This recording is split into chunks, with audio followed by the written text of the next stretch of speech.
Bueno, hoy conversando en el estudio estoy con un amigo y un amigo de La Rioja también, como es Rafael D'Angelo.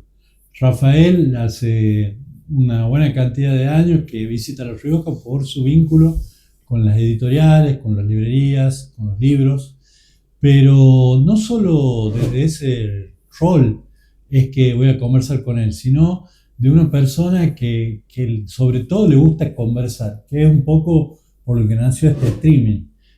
Rafael, para quienes lo conocemos, sabemos que es un gran conversador, una gran persona que le gusta pararse a charlar un rato con cualquiera. Es proverbial su capacidad para conversar con las personas.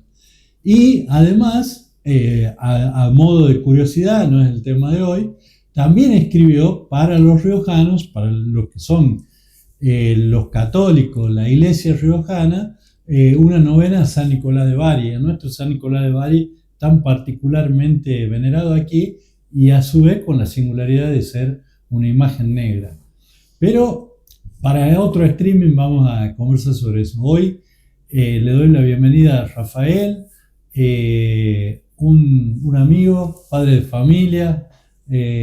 ¿Cómo estás, ¿Cómo Rafael? estás, Eugenio? ¿Cómo andás? Gracias por invitarme a tu casa.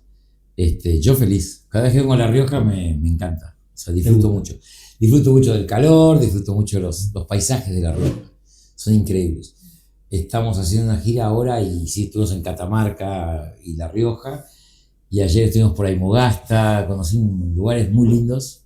Siempre por trabajo, ¿no? Pero yo a veces pienso, eh, hay mucha gente que paga para hacer estos viajes. Y yo doy gracias a Dios porque la verdad me pagan para hacerlos. Por lo cual me encanta. Me encanta recorrer el país, me encanta Claro, y además viajar. contanos que vos venís manejando, o Yo sea, no es manejo, que manejo, manejo, lo... manejo. O sea Manejo y no que, suelo dar el volante a quien va conmigo. Vengo con alguien más, pero yo no doy el volante. Es una manía. pero porque te gusta manejar. Me gusta manejar, me gusta manejar. Sí, hago habitualmente entre 40 y 50 mil kilómetros por año en Bastante. auto, en Argentina.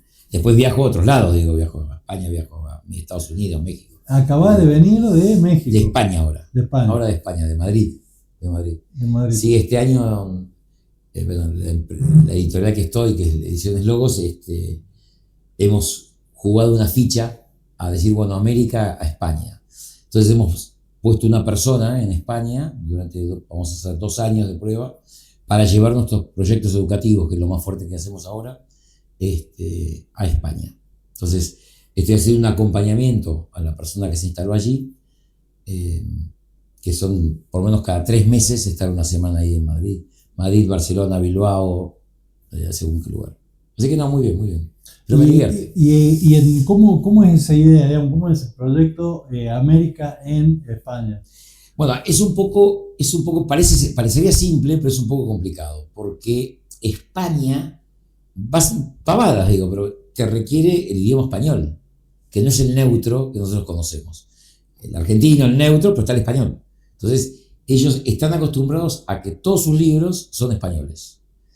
Y tienen el vosotros, mientras que el neutro, que nosotros usamos en toda Latinoamérica, donde trabajamos con nuestro sello editorial y con nuestros proyectos, y no hay ningún problema, se entiende y se acepta. En España, por ejemplo, no.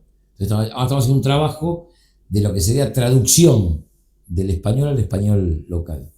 Y después, nada, Argentina es un país que se reconoce en el mundo con el tema intelectual, contenidos. No es un país menor a la hora de hablar de un proyecto educativo, de un ensayo, de un libro. O sea, está bien reconocida. O sea, en Argentina tenemos una historia de la cultura que realmente se nota. Se nota. Entonces eso es muy bien aceptado, los contenidos. Por ejemplo, tenemos un proyecto de robótica que nada, va de kinder, de salita de jardín, hasta quinto año de colegio. Y eso, por ejemplo, en España no hay. Entonces lo valoran muchísimo porque no lo tienen. No existe un proyecto sistemático de que el chico entra a jardín, salita de 3 y termina su quinto año o sexto, ¿no? Según el lugar, con un proyecto de robótica. Que además nuestros proyectos tienen una característica, nosotros buscamos el desarrollo integral de la persona. Entonces, todos los proyectos nuestros hablan de virtudes, no confesionales, pero sí de una antropología distinta, ¿no? Entonces, lo que es robótica, lo que sea educación sexual integral, lo que sea matemática, lo que sea comprensión lectora, que son libros para chicos, que aquí en La Rioja se usa mucho. A ver, todos los libros tienen valores, tienen principios, tienen cosas claras. Eso es bueno. Y sin la bajada confesional. No, sin la bajada confesional, no, para nada. No para creo. Podríamos decir con una mirada personalista. Totalmente. Digamos, que es Sí. poner en el centro a la persona, Sí, la dignidad humana, su inviolabilidad, y en base a eso trabajar todos los valores. Entonces, y eso hoy, si no lo quiere ver, en Europa eso se toma mucho mejor que si fuese algo confesional. O sea, no vas a ver en nuestros libros de robótica un crucifijo ni que el chico sale con un robotito a misa, pero sí va a hablar de la persona, de las relaciones, de la convivencia, de lo humano, que creo que es un poquito de esto. Vos sos casi viejo como yo. Ese libro, ¿te acordás? El valor divino del humano, Sí. de Jesús Urtiaga, Sí. donde él arrancaba diciendo esto, ¿no? Si no hay algo humano, es muy difícil ponerlo sobrenatural. Entonces, un poco todos nuestros materiales y proyectos, que son varios, yo nombré 2 o 3, van un poco eso, a formar lo humano de la persona, donde allí se pueda poner algo bueno después. Entonces está bueno, está bueno. Es un desafío. Yo estoy contento, feliz. ¿Hace cuánto estás en esto? En el logo llevo ya 12 años aproximadamente. En el libro desde el año 80. Desde el año 80. En el 80... ¿Cuándo naciste? No, sí, creo que tenía 3 años. No, en el año 80 entré a trabajar en Editorial Claretiana. Es una editorial confesional de la Congregación de los Sacerdotes Claretianos, los Padres Claretianos, fundada por San Antonio María Claret. Y empecé en el 80, estaba en 5º año del colegio. La verdad te lo puedo confesar. Yo no, dicen que me portaba mal. ¿En el colegio? En el colegio. ¿Ibas a qué colegio? Al Colegio Manuel Belgrano en Temperley, provincia de Buenos Aires. Sí, sí. Entonces un día... Nosotros tuvimos un obispo de Temperley, Roberto Rodríguez. Falleció de feliz memoria, pero era de Temperley. Gente interesante. Sí, del sur. Entonces, del sur de Buenos Aires. Entonces, bueno, conclusión que en un momento me echaron del colegio. Entonces me agarró mi padre, padre médico, ahora falleció, pero... Y me dijo, bueno, mirá, tenés 2 alternativas. O trabajás y estudias, o estudiás y trabajás. O sea, elegí una de las 2. Con lo cual tenía que salir a buscar un trabajo. Lo primero que conseguí fue en Editorial Claretiana, ahí en Constitución de Barrio, en Capital Federal, y de limpieza. Entonces en Claretiana me dieron un trabajo que era limpiar un depósito que tenía en Avellaneda, Gran Buenos Aires, a limpiar. Y ahí empecé limpiando en Editorial y me enamoré de este camino. Me pareció que era una profesión muy digna, muy buena. ¿Y quién te descubre limpiando y te dice no vení y empezás a meterte en la venta? El director en un momento veía que yo hablaba así mucho con la gente, charlaba con uno, charlaba con otro. Yo estaba vestido de overol, trabajaba con guardapolvo. Tenía 18, 17, 18. Y sí, estaba aquí. El segundo cuarto que hice, o algo así, tendría esa edad. Entonces me dice un día, el día que cumple, no tenía 18, el día que cumplas 18, sacás el registro y vas a empezar a viajar por el país. Entonces, bueno, yo estaba re ilusionado. Yo venía de una familia de médicos, mis hermanos todos profesionales, yo el único que no estudiaba. Entonces, nada, lo logré, lo hice, saqué el registro y empecé a viajar. Y me iba 3 semanas, 4 semanas, me habían comprado para un público de mayor edad una furgoneta Citroën, una Citroneta se le llamaba. Una 12B, 13B. Claro, que tenía la parte de atrás con caja. Sí. Y con eso viajaba, me iba a la Patagonia, entonces me iba 3 semanas a la Patagonia solo. A 80 por hora. 80 por hora, no, te puedo contar millones de anécdotas de los viajes, pero que se me rompía el auto, pero llegaba. Y empecé a viajar mucho y viajaba. Y en esa época no había, lo que decíamos hace un rato, no había celular, no existía internet, y para hablar por teléfono a mi casa, para decirle a mi madre cómo estaba, tenía que pedir llamada, tenía que ir a Entel en ese momento y pedir llamada a Buenos Aires. Eso demoraba 3 horas, 4 horas. Entonces aprovechaba de ir a una librería, entonces volvía a la terminal, hablaba por teléfono, y así me iba eso, pasaba fines de semana, todo, eso, muy divertido. Así empecé. Así empezaste. ¿Hasta qué edad que conoces a la madre de tu hijo? Porque y esa eso vida pasaron, no sé si es tan sustentable. Ahí pasaron muchos años, y yo conocí a Vicky, mi mujer, madre de mis 4 hijos, cuando tenía 35. O sea, pasó una vida de viajes y viajes y viajes. ¿No te privaste? No, porque me encantaba. Entonces estaba muy De hecho, hoy viajo muchísimo y sigo siguiendo la misma mujer, los mismos 4 hijos, digo, ¿no? Pero sí, me tomé un tiempo, digamos, me tomé un tiempo prudencial. Un kilometraje, hoy. Un kilometraje, sí, kilometraje. Te podía contar una anécdota sola, el día que me cambiaron en Claretiana de la Citroneta a la Renoleta, que tenía radio, porque el otro no tenía radio. Claro. Entonces imagínate un chico de 18 años viajando por la Patagonia, yo hacía toda la Patagonia y litoral, viajando con una Citroneta sin radio. Era feliz. Bueno, pero otra época de país, otra época de un montón de cosas, del tiempo, digo, ¿no? Claro. Hoy eso no se concibe hacer una cosa así. Ya hoy tampoco se hacen esos viajes. Pero fue una época muy divertida, muy divertida. Y bueno, y así, viaje va, viaje viene, llegás a La Rioja por primera vez en el 80 y... en el 2000 llego a La Rioja. Yo creo que fue, a ver, algún viaje habré hecho en el 90, la década del 90, pero empecé a venir más firmemente a partir del 2006, creo, 2007, ¿no? De la fecha que hablamos hoy de Marcelo Rodríguez, sí, me tocó, estaba en ese momento en Ediciones Ágape, y me tocó abrir la sucursal de La Rioja. Entonces empecé a venir a La Rioja ya mucho más seguido. Entonces fueron 2-3 años que yo pasé que venían a encuentros, a cosas acá en La Rioja. La librería que sigue estando en el mismo lugar, ¿no? Sigue estando en yo no pasé sí. A la sombra de la catedral, decíamos. A la sombra de la catedral. Bueno, ahí me da el pie para contar que en aquel momento, cuando viene a inaugurar la librería que se llama Agape, que todavía está, que muchos conocen, el Rafael había venido con el dueño de esta editorial y librería, Agape, digo porque además edita libros de autores muy prestigiosos en Argentina. Entonces vino con el dueño, pero el que conversaba era Rafael. Y yo fui como un amante de los libros. De hecho, ya tuvimos la visita de Paco, que también es del equipo de Logos, que es una editorial también súper potente, bueno, que nos contaba esto de la robótica, entre otras cosas, digamos, entre otros proyectos educativos, todos muy buenos. Pero en aquel momento él estaba en Agape, él viene con el dueño de Agape, pero el que conversaba era Rafa. Y así es que yo voy a ver libros, o sea, abrir una librería para los que nos gusta, que en La Rioja en una época no teníamos ni librería ni cine, bueno. Así que para mí era como ir al shopping, y ahí había uno que conversaba, era Rafa, que después descubro que yo ya lo había conocido en el encuentro de Derecho Canónico en La Plata. En La Plata. En La Plata. Sí, La Plata. Me acuerdo. Sí, porque, ¿cómo es eso? Parece una pavada, te voy a preguntar, pero por ahí en mi profesión llevo 20 años conversando con la gente, entonces a veces, viste, como que estás un poco cansado o te auto-spoileas las conversaciones, ya sabes para dónde van. ¿Cómo es que te gusta conversar? ¿Te pusiste a pensar que te gusta conversar con la gente? Sí, me divierte mucho. A ver, trato de hacer un ejercicio que es mucho más difícil que conversar, que es escuchar. Porque creo que la conversación tiene que tener primero una parte de escucha, que es lo que a veces cuesta más, porque claro. Lo que más nos cuesta a veces a los que nos gusta hablar es hablar y no escuchar.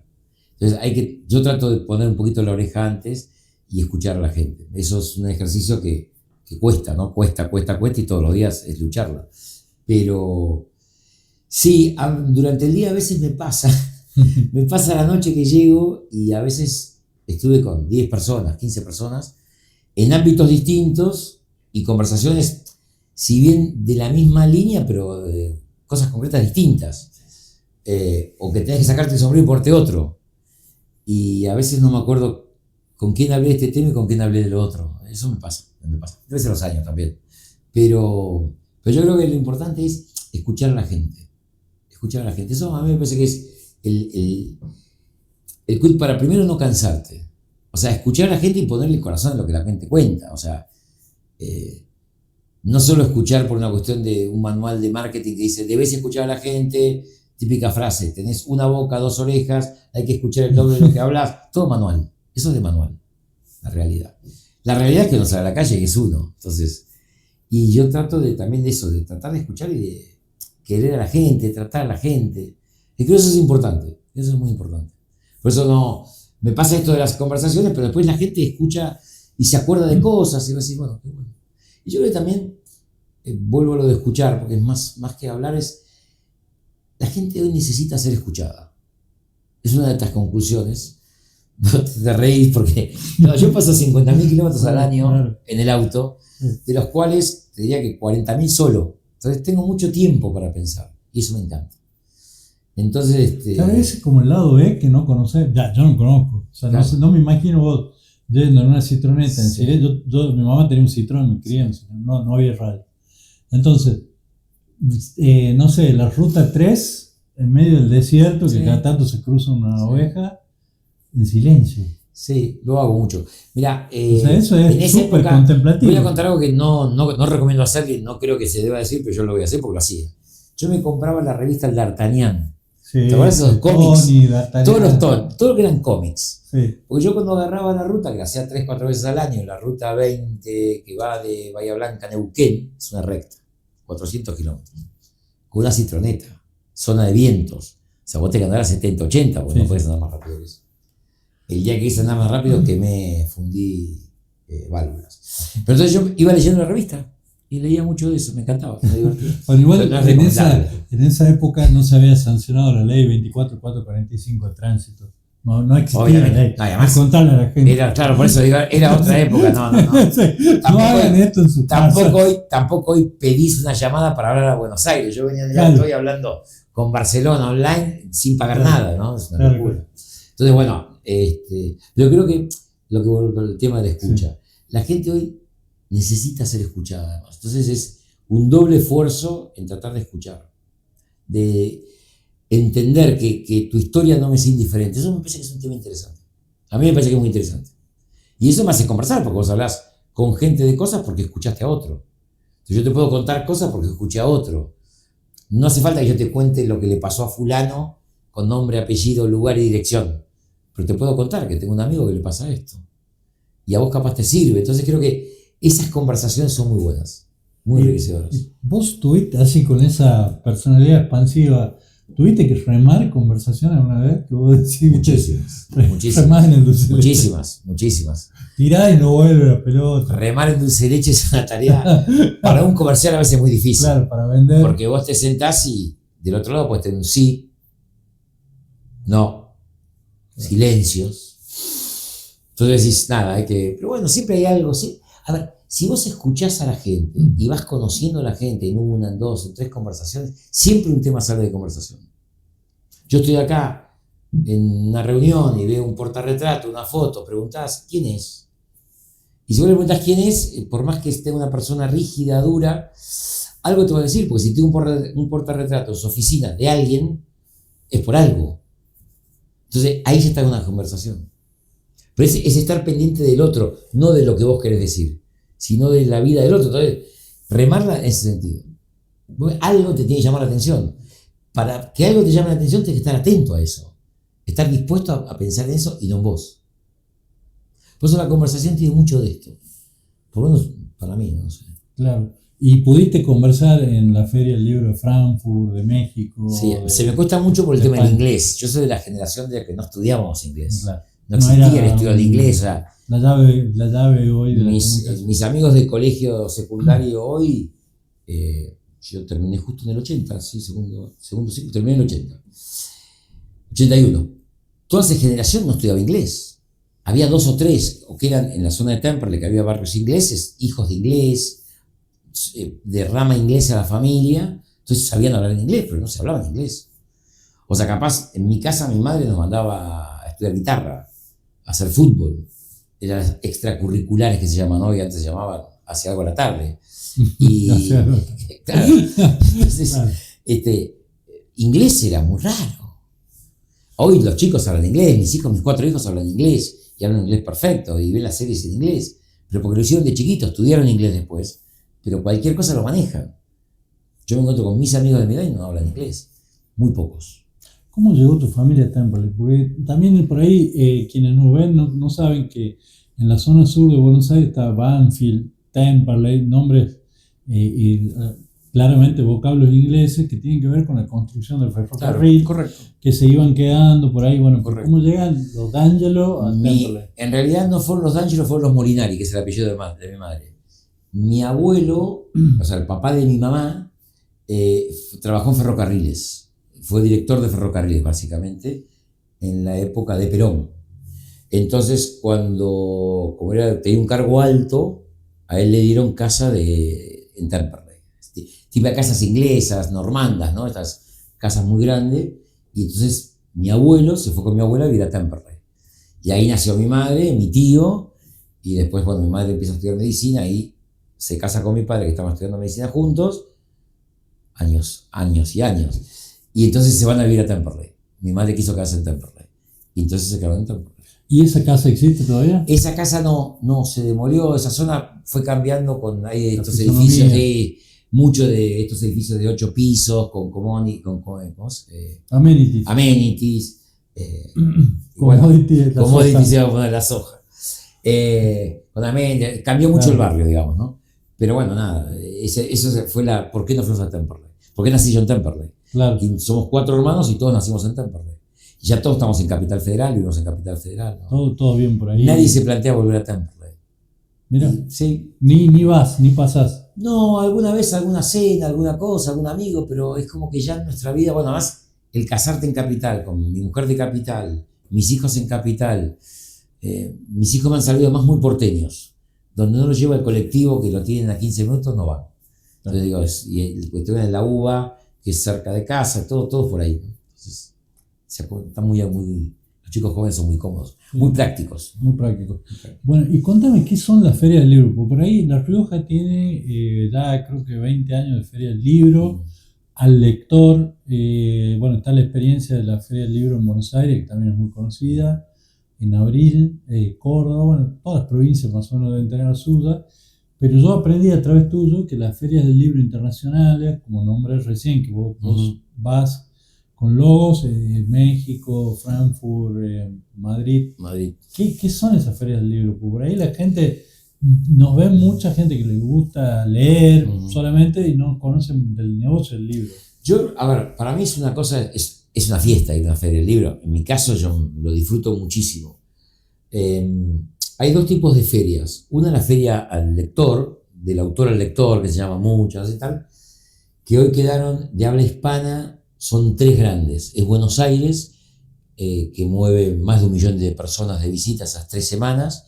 Después está la de Colombia, la de Bogotá, que es una feria muy importante, Filbo, que es una feria también para público, que dura 2 semanas. Y después está la FIL de Guadalajara, que es la otra feria, que esas son de público, todas para público. Guadalajara mueve menos gente porque dura 1 semana, arranca de domingo a domingo. Y todas estas ferias tienen una partecita chiquita del comienzo, 2-3 días, según qué feria, de profesionales. Estas 3 ferias grandes de habla hispana. Y después están las ferias de editores, que vos nombrabas muy bien, Frankfurt, Liber, que se hace en España, que se hace un año en Barcelona, un año en Madrid, donde vamos nada más que los profesionales del libro. Entonces, ¿a qué vamos ahí? A ver novedades. Es una cosa muy histórica, porque antes la única manera de ver una novedad era ir a una feria. Por eso, pensemos en blanco y negro un poquito. Capaz el público le llama la atención, pero digo, no había nada como para que la gente se enterara que salió. Entonces, estas ferias nacen así, en que era del autor al lector. Entonces, todo lo que pasaba en el año se volcaba a la feria. Los escritores apuraban libros, las editoriales corrían todas para presentar en la feria los libros. Hoy eso se sigue haciendo, pero realmente uno se entera por Instagram, por mail o por lo que sea, un TikTok, que salió un libro de fulano. Antes no te enterabas si no ibas a la feria. Entonces digo, ahora esas ferias lo que tienen es el contacto de la gente con el libro. Y yo recomiendo e invito a ir a las ferias. En todas las provincias hay ferias. En muchos municipios de provincias hay ferias. Y son buenísimas. Podemos hacer actividades culturales. Hoy me voy de tema un segundo, si me permitís. Hoy hay un problema muy grande en los chicos jóvenes, que es la comprensión del texto, ¿no? Es un tema que ha sido tapa en diario. O sea, Toyota salió a buscar gente y en la entrevista de 500 personas no consiguió un empleado. Hace 3, 4 años salió en torneo. Lo puede googlear cualquiera, lo saca. Porque la entrevista laboral era leer una noticia y comentarla. Y no tenían comprensión de texto. Entonces, eso es una cosa real que pasa hoy. Vamos para atrás. ¿Cómo se soluciona? Que esa gente se ponga a leer, sí, puede ser, pero vamos para atrás y empecemos de chicos. Entonces, hoy, una feria del libro donde el chico lee, un libro papel, no tecnológico, papel, y tiene esa variedad increíble que es una feria del libro de La Rioja. Yo estuve en una de La Rioja, no me acuerdo en qué año. Pero esa feria donde se ven montones de libros, tapas nuevas, autores nuevos, o sea, clásicos, me parece que es espectacular. Y eso hace que los chicos se contacten con esa realidad, se conecten, digamos, a esa realidad. Entonces, esa feria es muy bueno por eso. Las otras son más profesionales, la de Frankfurt, la de España, la de la Bolonia, que es la feria internacional más grande del libro infantil a nivel mundial, se hace en Bolonia una vez por año, pero eso son cosas de profesionales. Digo, pero bueno, yo creo que lo del libro es muy importante que la gente tenga conciencia en acercar los chicos a los libros. De pequeños. De pequeños. ¿Vos le leías a tus chicos? Sí, sí. ¿Y son lectores? Me salieron 4 varones, ¿no? No, varón y 3 mujeres. Varón y 3 mujeres. El varón lee muchísimo, muchísimo. El regalo de cumpleaños este año fue Los Miserables en inglés, es un personaje. Las otras leen, dicen que WhatsApp, o sea, poco. No, hay una que lee un poquito más, pero sí les gusta el libro, les gusta el libro. Claro. Les gusta el libro. Me gustaría que nos acaba de compartir algo, ¿no? Que es decir, leer desde chicos, ¿no? El abuelo, hoy en día no muchos padres o madres tienen tiempo para leer en la cama, nada, ¿viste? Llega de trabajar, horas extras, está fundido vos, fundido los chicos. Por ahí antes estaba más la figura del abuelo que leía. Entonces nos compartí esto, ¿no? Decir, che, lean desde chicos para que 20 años más tarde puedas leer, ir a una selección de trabajo y puedas pasarlo. Y ahora le pregunto al que va a la feria, al que abrió librerías, ¿qué le dirías a un vendedor nuevo tuyo? Ponele a Rafa que andaba ahí haciendo maestranza en la librería y lo pasa a vendedor. Cuando te dijeron, mira, agarra la citroneta, acá están las llaves y andate a Comodoro Rivadavia. Yo lo que le diría y le digo hoy a los vendedores, que gracias a Dios tengo un equipo muy lindo y muy bueno a cargo, es que se entusiasmen y que se enamoren de esta profesión. Que crean que están poniendo un granito de arena en el cambio de la sociedad. Porque un libro que llega a una casa es algo que cambia la casa. Entonces yo creo que esa visión de ese libro hace que uno le ponga garra a la mañana, se vaya a hacer librerías, vaya a visitar a un cliente, vaya a otro lado y lleve el libro, que lo muestre. Un vendedor hoy, te voy a definir una frase que me decía el otro día en Madrid, que me encantó. Un comercial de editorial no le puede doler la cabeza, le tiene que doler los pies. Eso es salí, caminá. Y date cuenta que con esa pequeña cosita está llegando a algo. Mirá, si quiero, no sé, te demoro más. Cuando yo entré en Claretiano me enseñó una frase en San Antonio María Claret, fundador de la Congregación de los Claretianos. Esta es una frase que decía que donde no llega un libro, llega un opúsculo. Opúsculo es un folleto. Sí, donde no llega un opúsculo, llega una hoja. Pero donde haya algo que leer, algo va a cambiar. Frase de Santiago María Claret. Y eso es una cosa que a mí me llevó, o sea, darte cuenta que no es solo un negocio. Está muy bien el que vende televisores, real estate, está buenísimo, piletas, está bárbaro. Ya como hoy, una pileta. Pero digo, el libro es otra cosa. Es apoyar a la sociedad, hacer crecer a la sociedad. ¿Esa misma lógica aplicada a los proyectos educativos?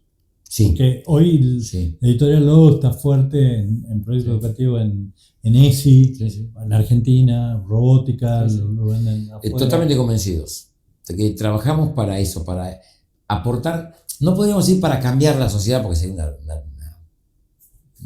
voluntarismo. Sí, voluntarismo. No. Pero sí para aportar y acompañar. Eso sí lo tenemos clarísimo.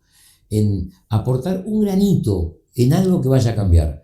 Y que de los 1170 chicos que tiene el colegio tal, que haya alguno que al haber llegado a tener el libro, su vida le haya hecho algún clic en algún momento. Ya eso, pensar en eso, ilusionarnos en eso, ya nos mueve. Pero es verdad, a ver, tengo 62 años, así no lo haría, me quedaría en mi casa jugando al tenis, haría algo. Pero creo que eso nos mueve mucho en el proyecto educativo. ir acompañando a los chicos esos que uno ve. Ayer me mandaban fotos de un colegio de Catamarca, de una madre que le mandó a la seño que el chico salió del colegio con el libro en el asiento de atrás. Te lo mostraría porque está muy clara. Y la madre dice, no puedo creer, sigue leyendo. Eso para mí ya valió la pena venir a Catamarca, estar en La Rioja, viajar a Córdoba mañana. O sea, es que es eso lo que buscamos en proyectos educativos, que los chicos tengan ese aporte. Proyectos de Lobos o proyectos de otro lado, es decir, que la gente se entusiasme en que no es lo mismo que un chico tenga contacto con un libro y que... A ver, perdón, vos lees San Agustín, ¿correcto? ¿Has leído alguna obra completa, algún tomo de la obra completa de San Agustín? Sí, Confesiones. Cuando vos lees a San Agustín, estás poniéndole voz. No es tu voz la que escuchás cuando lees un libro. No, es verdad. Es tu voz, que no es la mía. Porque la voz que vos escuchás cuando lees a San Agustín o lees cualquier cosa, digo, Jutta Burgraff, Jutta, vos el de la libertad de vivir, un golazo. Vos le pones voz. Y cuando aparece en negrita una cita de Benedicto XVI, le pones la voz de Benedicto XVI, o sea, y vas cambiando. Esa genialidad que tiene la lectura es increíble. Entonces, que un chico empiece a vivir eso, imagínate con qué voz escucha ese chico el cuento que está leyendo y las interacciones de los personajes y qué voz le ponen los personajes. Eso te rompe la cabeza, o sea, en forma positiva, digamos, ¿no? Ese nivel de creatividad que vos pones en la cabeza de un chico, que está estudiado por la neurociencia, todo, ¿no? Pero digo, eso es increíble. Y que todo sea porque un tipo salió a la mañana, un Paco, se levantó a las 7 de la mañana, o hoy a la tarde, a las 5 de la tarde en La Rioja, con 35 de temperatura, a ver un colegio para presentarle un proyecto, que buscamos eso. Vos decís, ¿y qué tiene que ver eso con la voz de San Agustín? Todo. Bueno, gracias Rafa. Gracias Eugenio. Y espero que vuelvas buen siempre momento. a misionar a La Rioja. Muchas gracias.